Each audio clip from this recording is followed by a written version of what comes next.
শ্লীলতাহানি হচ্ছে, কোথাও মার্ডার করে ফেলছে। আজকে দেখা গেল একদম সুটকেস বন্দি দেহ আড়িটোলা ঘাটে প্রকাশ্য দিবালোকে। পুলিশকে কেউ ভয়ই পাচ্ছে না। মাননীয় মুখ্যমন্ত্রী যখনই কোনো মহিলা গঠিত ঘটনা ঘটছে বা মহিলাদের শ্লীলতাহানি, রেপ এই ধরনের ঘটনা ঘটছে, হয় টাকা দিয়ে কেনার চেষ্টা করছে। গতকাল ডাক্তারদের টাকা বাড়িয়ে মুখ বন্ধ করার চেষ্টা করলেন। সব কিছু টাকা আর উনি সিভিক ভলেন্টিয়ারের চাকরি বা হোমগার্ডের চাকরি দিয়ে সব ধামাচাপা দেওয়ার চেষ্টা করছে।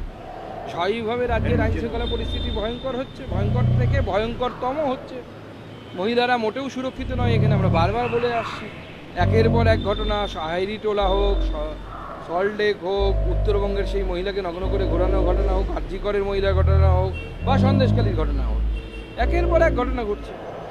ডাক্তারদের বেতন ভাতা বৃদ্ধি, মেদিনীপুরের জুনিয়র ডাক্তারদের সাসপেনশন প্রত্যাহার, সিনিয়রদের প্রাইভেট প্র্যাকটিসের গণ্ডি 20 থেকে বেড়ে 30 কিলোমিটার। এবং তিলোত্তমা কাণ্ডের পর ডাক্তারদের ক্ষোভ প্রশমনের জন্য মুখ্যমন্ত্রী এই ধরনের একদম এটা ক্রাইসিস ম্যানেজমেন্টের জন্য মুখ্যমন্ত্রী দেখেছিলেন যে ডাক্তারদের মধ্যে একটা বিরাট ক্ষোভের সঞ্চার হয়েছিল।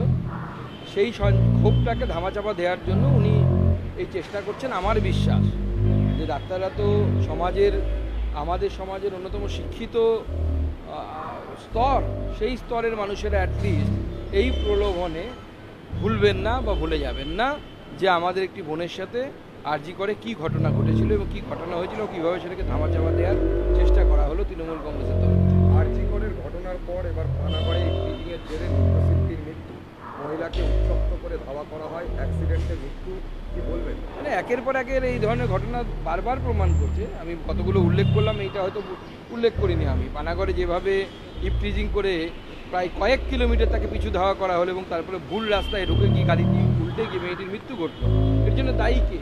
কেন ন্যাশনাল হাইওয়েতে এতক্ষণে কোনো পুলিশ ভ্যানে দেখা পাওয়া গেল না? তাহলে পুলিশ কোথায় ব্যস্ত, কি করতে ব্যস্ত?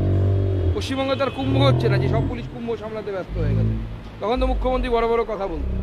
এখন কেন আপনার পুলিশ রাস্তার মহিলাদেরকে সুরক্ষা দিতে পারছে না? সুটকেসে বন্ধ হয়ে তাদেরকে পড়ে থাকতে হচ্ছে, কখনো গাড়ি উল্টে মারা যাচ্ছে, কখনো শ্লীলতাহানি হচ্ছে, কখনো বৃদ্ধা মহিলা হার ছিনতাই হয়ে যাওয়ার পর বলছে পুলিশের কাছে গিয়ে কি হবে, আরজি করে কি। ধন্যবাদ।